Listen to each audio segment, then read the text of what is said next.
Okay, so this is the workshop on the modified pathway to the HomeLife Academy High School Diploma. So I'll tell you a little bit about myself. Most important thing about me is that I'm my kid's mom. I've been a mom for over 33 years, grandmother for almost 10 years. And hi, come on in. We're just getting started. Come up here with us if you want to. That would be awesome. I was debating, I was torn between a couple. I know. It's okay. Yeah. Well, I was kind of, a second ago, kind of getting a feel for, are you already homeschooling? I am. Okay. And do you have struggling learners in your home? Yes. Okay. And then, do you have struggling learners as well? I have one that's just kind of like ADHD type. Okay. Okay. And so I was just starting the introductions. I'm Phyllis Laro. The most important thing about me is that I'm my kid's mom. Been a mom for over 33 years, grandmother for almost 10 years, homeschool mom. I was a homeschool mom for about 17 years. And all three of our kids graduated from HomeLife. I've been an HLA counselor, been with HLA about 11 years. Most of that time I didn't want to be a counselor. I just wanted to do computer work, and somehow I ended up counseling. These people are sneaky. And so I've been with HomeLife for about 11 years, and let's see, I've specialized in high school struggling learners and kids that need to be on our modified pathway to the diploma, and even for our certificate of completion. All those families in the high school ages come to me, and I get to work with them and help them and give them advice and things like that. Come on in, Lonnie.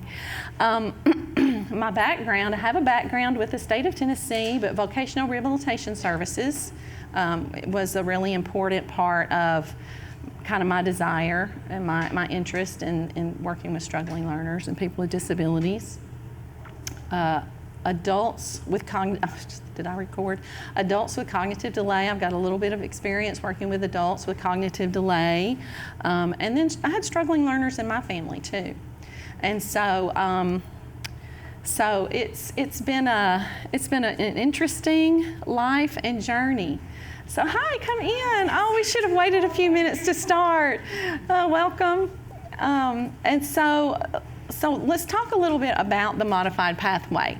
A lot of families, I find, have a little bit of confusion about what the modified pathway is, misunderstanding. The modified pathway really is HomeLife's most flexible path that still gets you to the high school diploma.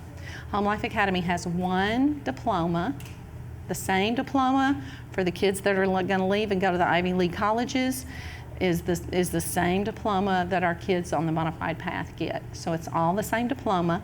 It's the transcript that tells the individual story for each kid, for each student. This modified path allows students with learning struggles to still earn high school credit. If they're not working on a high school level, it will still allow them to earn high school credit. Like if they're at least 2 years like below grade level in some of their subjects, like even if it's just one subject, like for instance math. Math is such a common subject where kids will struggle. Maybe they're never going to get to pre-algebra. I've got families that it scares them to death because they're like, we're not going to get to algebra, and I go, we don't require algebra. It's okay. We don't require it. And so when, it's like we title the math course, the whole key with the modified pathway is how could we title these courses? And so, for instance, with math, we're going to title that course, we're not going to call it algebra and geometry, we're going to call it Math Foundations. If it's not, once it gets to pre-algebra, then we call it pre-algebra. And then if they, by 12th grade, if they can do algebra, that's great. We'll call it algebra in 12th grade. But as long as it's below that pre-algebra level, then we're going to title it so that the transcript reflects it accurately. We want accuracy on the transcript. And so kind of the guideline that we use is like if a student is working one grade level behind, like in English, we're not even, that is what it is. It's not a whole lot of difference between 8th grade English and 9th grade English. But if they're at least 2 years or 3 years or so behind, then that's when we start to use modified course titles. And so, and then once we've got at least a couple of subject areas where a student is like using modified course titles, that's when we apply that modified path, because that lets staff know this account needs flexibility. We need to be flexible with this student because they're working toward their diploma, but we've got some other things going on here. And so that's kind of when we apply that modified path, designation, label. I hate the word label, but it's very helpful just to us. It doesn't show, that word modified doesn't show up on the diploma, on the transcript, or anything. It is strictly for our staff use, so that when that account gets pulled up, it's like, oh, there's a modified path. Let's send that to Phyllis. That's her area. This one needs the kind of flexibility that that she does every day. And when we allow kids to earn credits in those courses, they can still earn their credits. Is their high school age, high school grade, like in AppleCore, they're 9th, 10th, 11th, or 12th grade, but they're working at least on a 6th grade level. We like for it to and we'll get more into that in a minute, but at least a 6th grade-ish level, then they can earn high school credits. We just need to title the courses appropriately. And again, it's just the path that we use to kind of signify that because of learning struggles. And the only reason that is important is just because it gets you to the right person to help. We've got out-of-the-box situations all over. Lots of students are out of the box. They're not doing a traditional path. But when it's because of a learning struggle or a disability or something like that, that's when we apply that modified path, because then it comes to me, or it comes to one of the others that specialize kind of in that sort of thing. Okay. Who is the modified path for? I have this conversation every day, y'all. And so I'm just going to go through this, and then I want you guys to be thinking of questions. If you have any questions about details, specifics, anything like that, I really want to answer those for y'all, okay? Typically, these are the students who struggle to work on grade level, like in math and reading. Sometimes it's just one. Sometimes, and it's not really a reading level. We're not looking at reading level. We're looking at, math and English probably would have been better to say, math and English. It's not really about reading level, because you can accommodate reading level. You can accommodate that by auditory, reading to them, being the note taker, letting them do things orally. And so it's really, but if it's more about comprehension and being able to put it into practice. And so if they, even with accommodations, are working, below, at least 2 to 3 years below grade level, then that's a good candidate for the modified path when they're high school age. Typically, these are the students that are gonna be able to hold a job. They're gonna be able to, most of the time, live independently, or at least, I don't live independently. I live with my husband, and so, but at least living semi-independently, as independent as possible. Those are good candidates. Sometimes these are kids that are going to go right into the workforce. Sometimes they're going to go to trade school, or they're going to learn a trade, or they already are learning a trade. They're learning construction, or they're learning to have a house cleaning business, or there are lots of things that they're doing, but they're just academically, they're just not able to get up on their, they're going to always kind of be behind in at least a couple of areas.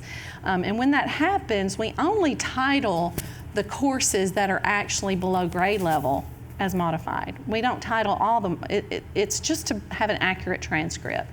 So if they're history buffs, because they love history and they are listening to, and they can watch documentaries, they can listen to the, the text and the historical fiction, whatever the method is being used, and they get it, and then we don't title those as foundations or modified courses. It's only the courses that are,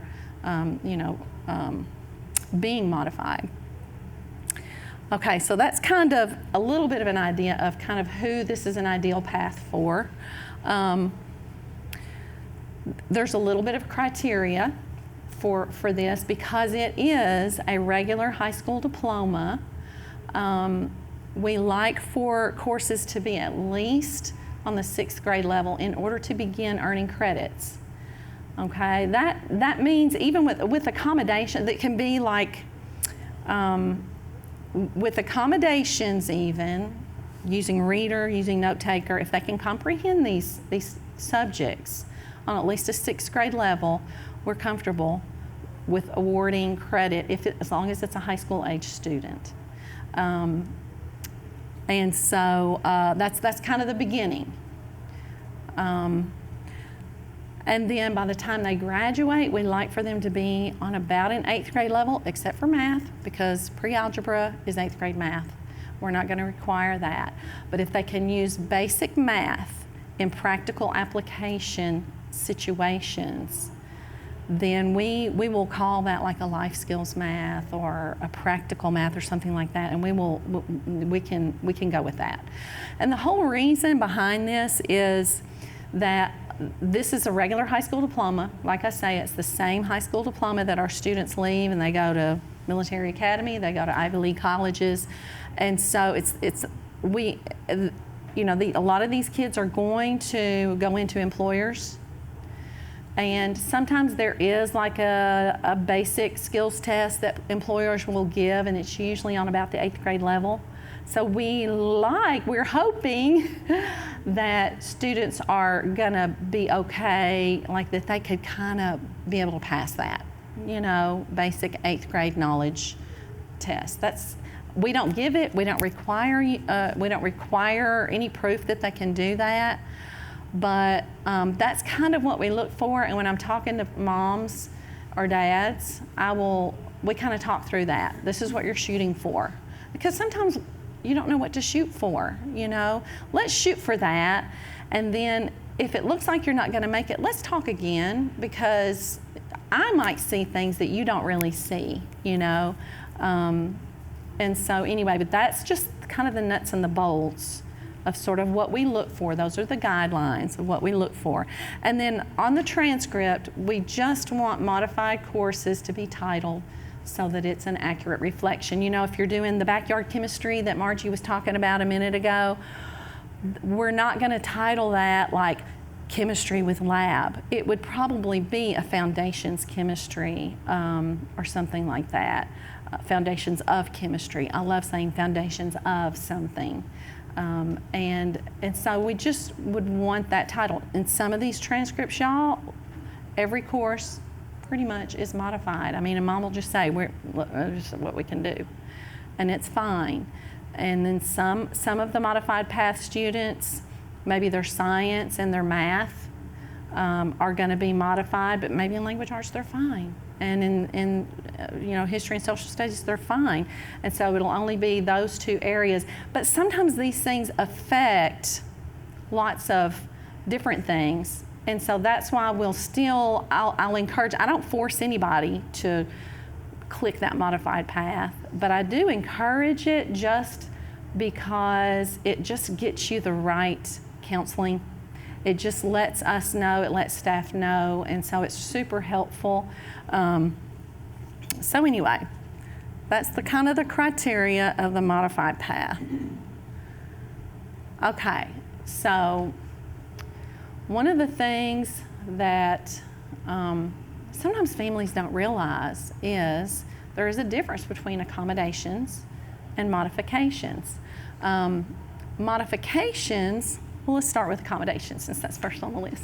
And accommodations, the material is still being covered at grade level, but maybe their learning disability is preventing them from really accessing that And so we level that playing field for them so that they can access that information on grade level.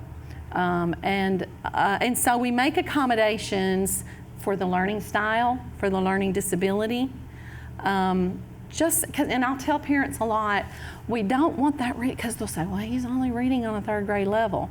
And I'll say, well, if you read to him, how does that go? And a lot of times they're like, oh, he gets it. As long as he can hear it, he gets it. Okay, well, then we're not gonna, that 3rd grade reading level doesn't matter as far as this stuff goes. If he can understand it, talk about it, comprehend it, then we're going to count it as being grade level, okay? So accommodations, like examples of accommodations are going to be audiobooks instead of reading, giving more time on assignments, allowing oral assignments, allowing to use all the tools, y'all. I still have so many families that will say, well, I just don't want them to use the calculator. And I'm like, do you use the calculator? Because I do. Don't ask me to do anything without a calculator. I've got a college degree. I use a calculator. Let's let them use their tools. When somebody needs that, why would we not? If somebody has a physical disability and they need an aid or a crutch or a device, we're not going to say, oh, it's not fair for you to use that. We're going to let them use that so that to accommodate them so that they can access life on the level that they need to be able to. Spell check, they used to have little spelling machines back in the day when my kids were coming through, and I had one that couldn't spell. He would spell the way he would pronounce it in his little southern accent on that particular day. And so it would be different on the next day. But we learned to use the little spelling machines, and now you can't tell he's still a bad speller. You can't tell. He uses his text messaging, and he went through the Navy, and so let's let him use those things. The calculator, and sometimes you can do projects and reports, like oral reports, activities, things like that. My kids used to like doing videos. They would like do a newscast, and because they were big hams. They loved making videos. And so I would allow that. I mean, you can have a conversation with your child and know if they're understanding. You can watch what they're doing and be able to tell, what are they retaining? What's he learned? And so those are some accommodations. This is not an exhaustive list. These are just ones that I was thinking of. Some of this is on our website as well. Modifications, on the other hand, and so let's go back to accommodations. When we're doing accommodations, we don't consider that a modified course unless you're doing accommodations and the student is still unable to do their academics on the grade level, okay? Modifications are a little different because we might still be accommodating, but we're simplifying the course content. We're like lowering the expectations, we're simplifying the course content, we're reducing the assignments to a lower level. 2 to 3 years is that's just like, again, if it's just 1 year below, we're not going to worry about that. If it's 2 or more, then we would consider that a modified course. Sometimes the content doesn't go into as much depth, as the regular grade level course.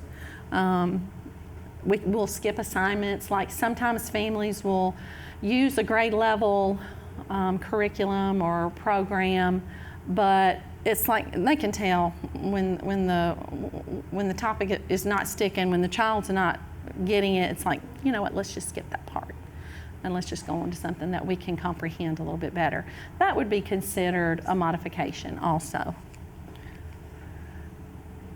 Okay, and so some example, because a lot of questions that I get are about, well, I don't know how to put that into AppleCore. Because when let's see, you guys you're currently homeschooling, right? Yeah, but new, still fairly okay. new. And I have elementary school okay. students, so I'm wondering, I know a lot of what you're speaking of sounds like 6th grade and up, so how much of it would really and so this is good stuff for you to keep in mind. Right now you're going to do like Margie said, and that is keep them in the grade level that they're on, but work with them on the level that they need to be worked with. And this will be good information for you as you guys approach the high school years, okay? Because by then, you know, everybody may be kind of in the zone where you're not modifying courses. I don't know, it just depends, but there'll be some more relevant stuff for you, I think, a little bit. So if you guys have been into AppleCore and like put courses in before, then you haven't, have you? Okay. Okay, so when you go, so I'll show you the feature. When you put courses into AppleCore, we already have a drop-down menu. We have a menu for the category. Is it an English? Is it a math? Is it a science? So you check that, and then we have course titles that show up.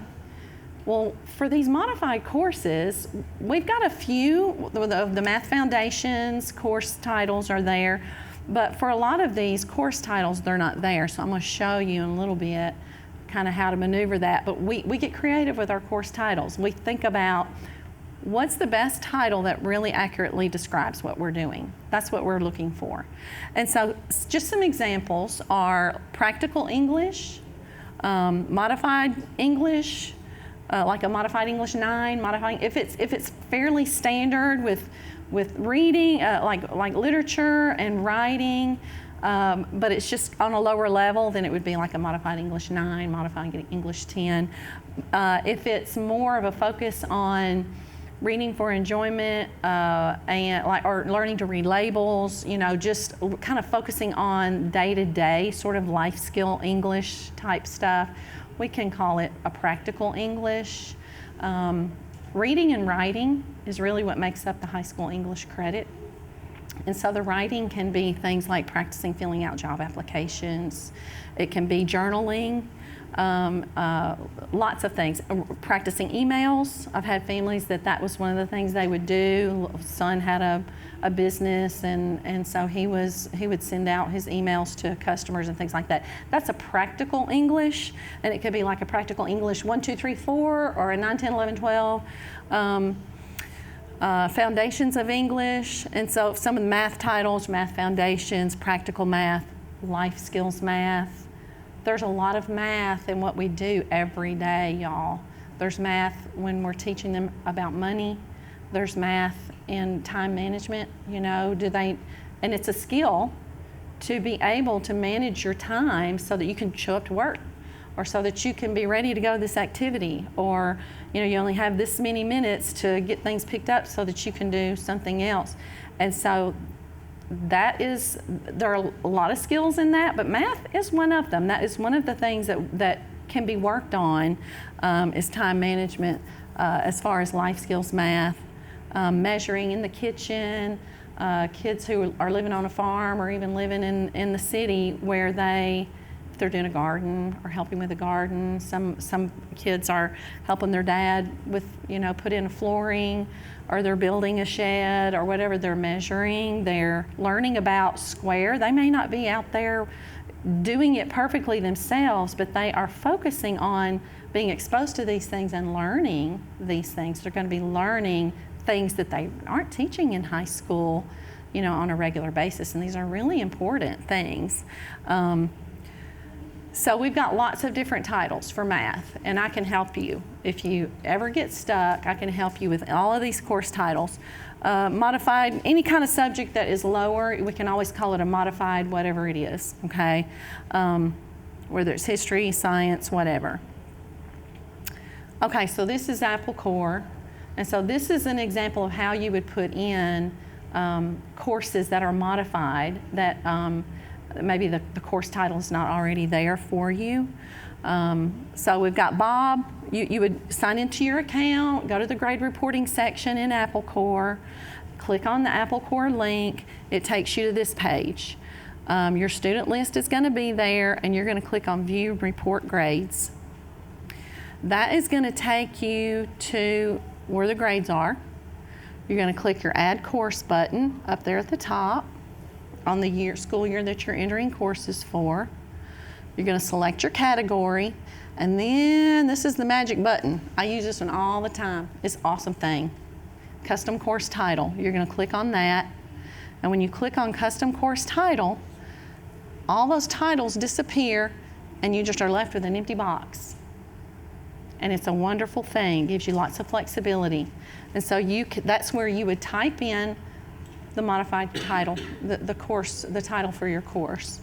And then, of course, you have to put your resources in. And for us, a lot of times, we get creative with the resources because a lot of times you're going to be doing things a little bit out of the box. If you're doing a life skills math, or if you're doing a practical English or a life skills English, and this even applies with you, with your littles. If you're not doing school out of a box curriculum or a textbook, and for struggling learners, we've just heard, hands-on and activities are the way. All you would need to do, that says textbook, and we all get thrown off by the word textbook. Sometimes I wish we could just take it out because the next word is resources. So your activities become your resource sometimes. Whatever it is that you're doing, if you're doing nature walks and taking samples and then taking them home and doing rubbings and looking them up, what kind of tree is that? Then you're just going to do a little description, right? It's not an unending box. It's got a limited space, but you can do a pretty decent little description of the activities that you're doing in order to learn about that topic. And so you would put that there and then click Add Course and just go, because when you've got the struggling learners, a lot of times you're not gonna, the standard boxed programs a lot of times are going to be a struggle for you. And so this will be a good thing for you guys to just get comfortable with, know that it's okay to do it. I have lots and lots of resources that I have collected, made lists of over the years that I've recommended. I keep a long list of resources for math, for hands-on learning, for steps after high school, because what happens after high school, if you've got depending on the level of your struggling learner, you may sometimes wonder what's going to happen after high school, and so I've got some good resources for that. Sometimes some of the ones that I've worked with have gone on to the trade schools. Sometimes I've had a couple that have gone on into some of the university programs. Sometimes they'll go into business for themselves, but I've got a good list of resources. I try to kind of keep it updated. I'm happy to send it to anybody. If you guys want it, let me know and I'll send it to you. But even like I say, for after high school, that's where vocational rehabilitation services can be so helpful. They will, if your student is a struggling learner but they're capable of college, they will help pay for college sometimes. They'll help with training. They work with very, very severely disabled folks, and then they've got other categories also that they can help with. And it's a state of Tennessee program, and it's free, anyway. So just let me know. We've got lots and lots of resources for hands-on math, language arts, lots of things like that. And then, I don't know if anybody feels in this situation.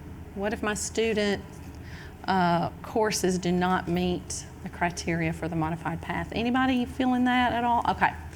Well, just for the sake of information, sometimes there are families whose students are, they just are on a different level with their needs, and that is where our certificate of completion comes in. And so a lot of struggling learner families get to know other struggling learner families, and so maybe this is something you guys can share with any of your friends that you might run across that are looking for information. But we do have, for students that are unable to kind of do those academics on at least a middle school level, then we have the certificate of completion. It covers families for compulsory attendance. It gives families complete flexibility, because these are kids that need to work on self-care, sometimes very basic communication. They're going to never leave home, things like that. And so this is still an option, and it gives them, it kind of removes the the pressure of, oh gosh, I've got to do social studies. You know, my child is nonverbal, but we got to do social studies because it's, you know, it just removes all of that. The physical therapy, occupational therapy, things like that can be used as the courses. Whatever the life skill goals are can be put in as the courses. So anyway, it's a really good option for those families that are unable to do that. So, so anyway, that's kind of the nuts and the bolts. I really wanted to make this relevant for you guys that are here in the room. And so, I don't know, is there anything that you guys have a question about, or like, okay, yeah. I've been writing down questions. Okay, good. Modified or even accommodations, what does Yeah. that disqualify them for after they graduate? Like what types of training, schooling, stuff like that? If they, you know, did an option at 21, Yeah. hey, I don't want to just be a labor anymore, I want to Yeah. do a certification in this or do a Yeah. junior college. And so one of the things I tell families, so the question, I don't know how much can be picked up, but so your question is if you're doing accommodations or they're doing modified courses, how does that affect them with like later on in life? Is that transcript going to mess them up or anything like that? And so a lot of our modified path students will go on to the TCATs. If you think about it this way, TCAT requires, and even the community colleges require a high school diploma or a GED. What kind of transcript does a GED person have? They don't. So, you know, that's kind of the thing that I use to think, you know, if we do an accurate description of where the student is today and they decide later on that they want to do something like that, the colleges will probably ask for an ACT or some kind of placement test. The fact that they have modified courses on their transcript isn't going to affect their placement test. It's whether, you know, if it's, and I'll tell you, personal experience, my daughter she took the ACT several times, at least 3 or 4 times. And she never did quite get where they needed her to be. And they let her in anyway. The community colleges are for the non-traditional student.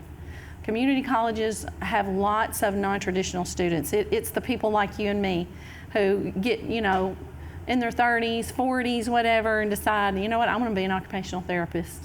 I'm going to go back to school. And, you know, how reflective of your current 30 and 40-year-old self is your high school transcript anyway at that point? And so I always encourage parents, I feel like the door is never closed. The door is never closed, especially if they want to start at a community college level, or maybe they're able to, at some point, do an ACT that shows in a university. I don't know. I don't do a whole lot of college and university stuff, but I just don't feel like it is a hindrance. I think it's better. I mean, it's almost like you want to meet your child where they are, you know, and when you do that, if you're going to do an accurate reflection of that on the transcript, then it's just kind of one of those things you almost have to just kind of go, you know, it's going to work out. It's going to work out. It doesn't cause doors to be closed for them. You know, and at the same time, it helps them where they are today. That's my take on it. But TCATs are the same. They require a high school diploma or a GED. There's no entrance test unless you are going into one of the health-related fields. And then they do the HESI test. And then that's all they care about. And so somebody with a modified path could even, if they could do okay on the HESI test, they could still get into a health-related field. You know, so it's kind of like that transcript is not going to be the thing that causes the problem. And accommodations don't even show up. I mean, now the thing about accommodations are that colleges and stuff are supposed to allow them. Some of them will provide accommodations. I don't know if they all do, but if you've got testing that shows that they've got a learning struggle, they're supposed to allow accommodations. I think maybe each college might be different, Memphis State for a long time has had a, student learning disability like services. They've been doing note takers and things like that for a long, long time. Some private universities will do things like that. So I don't know, that's kind of an individual thing. But yeah, so, That leads into a question. yeah, My 11th grader is 100% dyslexic. okay, Very smart kid. but okay, I read him everything. yeah. He refuses to do audiobooks because he says they sound like robots. He wants to hear my voice. Uh-huh. We spend hours a day on the couch Yeah. in the den Yeah. with no distraction. Yeah. And I just read. Yeah, I We can have 4 relate. kids, so it's like, Yeah.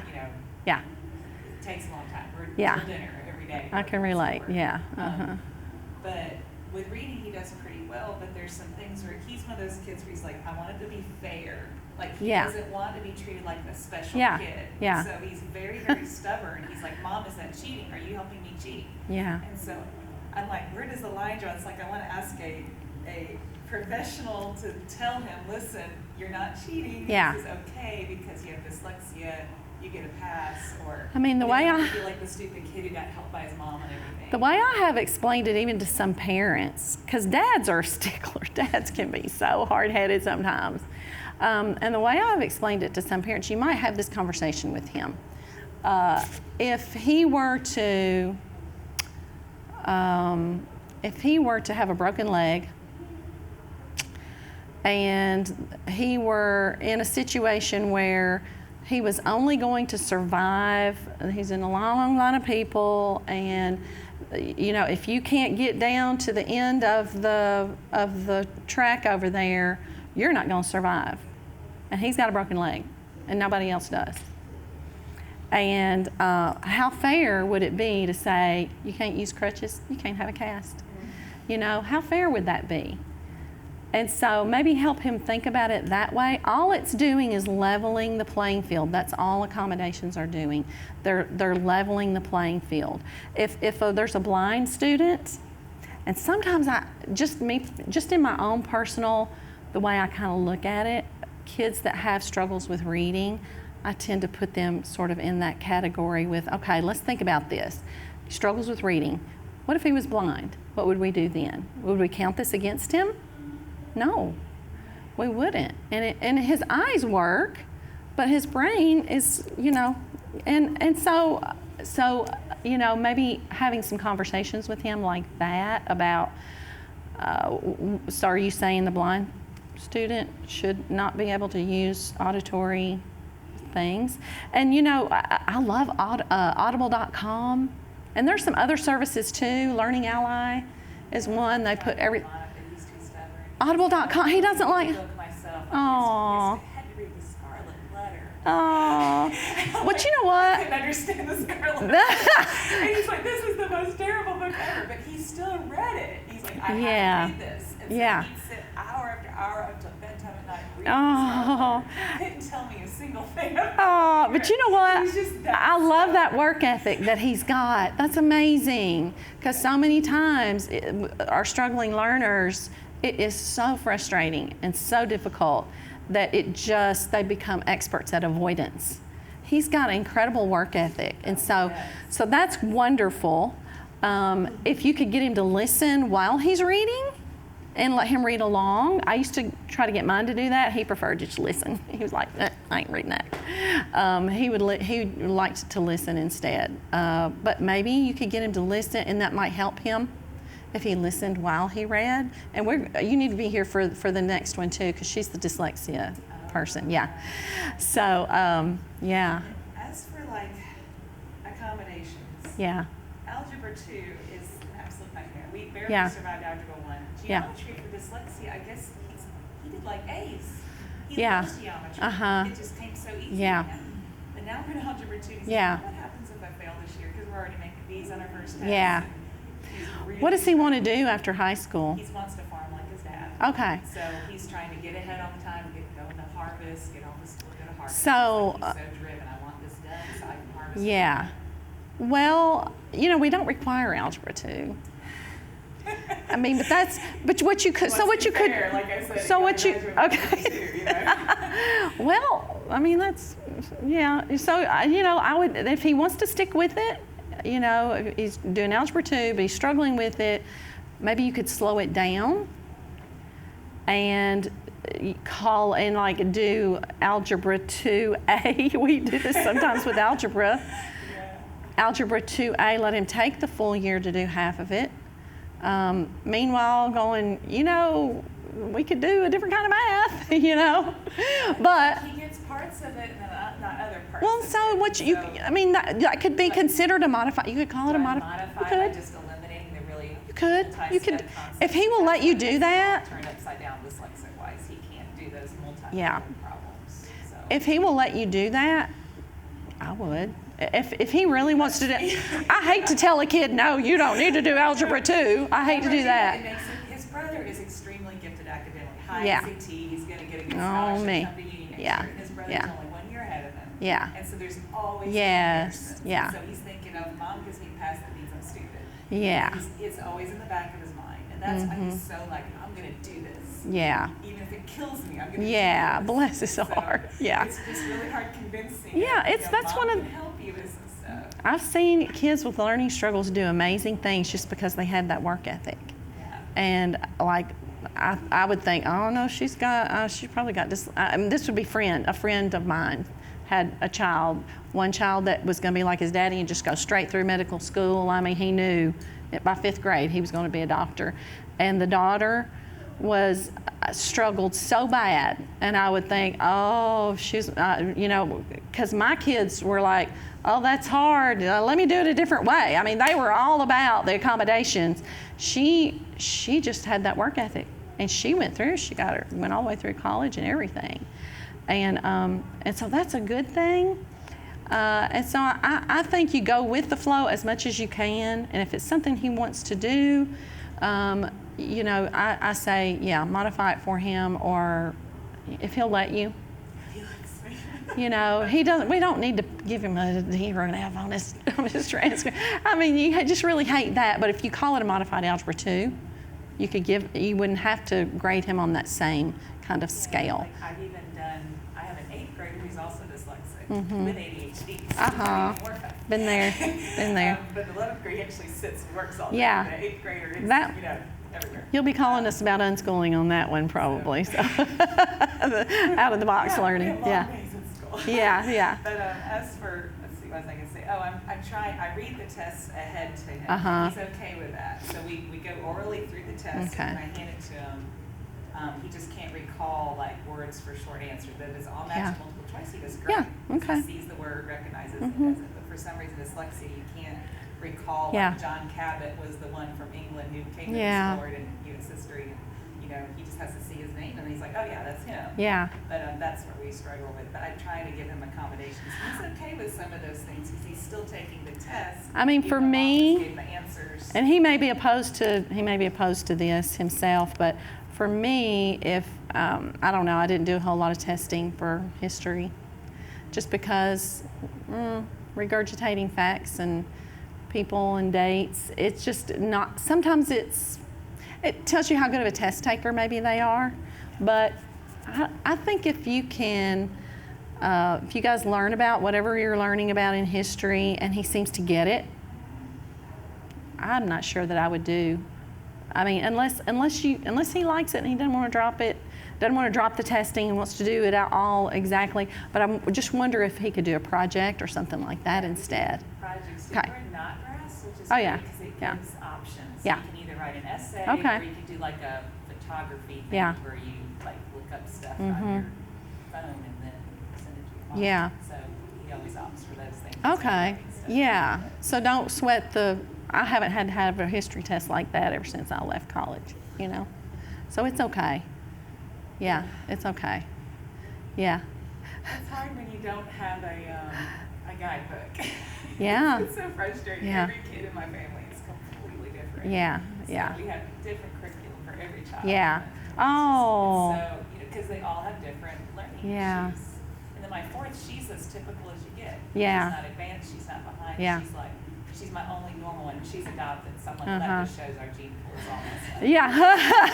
Right, I right. got a normal one and a Right. gene of all of us. Well, you know, you ought to talk to some of us, Lonnie, me, Margie, about, okay. Yeah, okay, good. Tanya Dixon. About that one-room schoolhouse kind of a thing, you know, and sometimes there are ways to, you know, everybody's math is going to be on their own level and stuff, but yeah. So, okay, and so what about you? I don't want to, You're good. you don't I'm have, just listening. do you have any questions or anything that you want to brainstorm or? Really, I don't have high schoolers. Okay, you don't have high schoolers yet. Do you think this might be helpful for high school, or do you It's think? just interesting to hear, yeah. Yeah. I think it's good Okay. to, you know. Yeah, it's Think good to out know the what your box. options are. If you need them, you may not need them. So, well, thank you guys so much. Do you have anything? Okay. All right, thanks guys. I appreciate it very much.